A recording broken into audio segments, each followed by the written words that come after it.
आज चाहिँ म मेरो फ्री टाइममा कहाँ गएँ भनेर देखाउँछु है। भयो कि भोक लागिहाल्ने कि है, त्यही भएर म चाहिँ आज जेरी पुरी खान गइछु है यो पारी पुटोलमा। कतिजनाले चिन्नुपर्छ, कतिजनाले चिन्नु बसेन है यो ठाउँलाई चाहिँ। आज चाहिँ म टेस्ट गरेर तपाईँलाई एकदम अनेस्ट रिभ्यू दिन्छु है। म चाहिँ त्यहाँ जाँदा बित्तिकै सानो देखेँ, तर भित्र चाहिँ डेकोरेसन चाहिँ एकदमै राम्रो थियो है। उहाँ चाहिँ उहाँको ड्याडी हुनुहुँदो रहेछ। उहाँको ड्याडीले चाहिँ पहिलादेखि व्यापारलाई अघि बढाउनु भएको उहाँको छोराले है। यसको चाहिँ एकदम राम्रो चाहिँ के लाग्यो भने उहाँ चाहिँ सबै फ्यामिलीहरू मिलेर यो व्यापारलाई अगाडि बढाउनु भएको रहेछ है। अरूको चाहिँ पकाउने भान्सा पनि अगाडि रहेछ, जहाँ हामीले आफै हेर्न नि सक्छौँ त्यहाँ कस्तो तरिकाले बनाएको छ भनेर है। त्यहाँ फ्रेस पाउँदो रहेछ के साथीहरू। चाहिँ एक प्लेट जेरी पुरी र मटर मगाएको छु है। आएको नढाँटी भन्दाखेरि मलाई त जेरी र पुरी एकदम मिठो लाग्यो।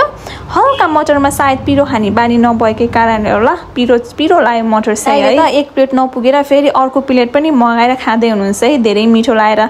अनि साँच्चै भन्नु त के तपाईँहरू आजसम्म यो ठाउँमा जानुभएको छ भने यहाँको टेस्ट कस्तो लाग्छ कमेन्ट गर्नुहोस् है।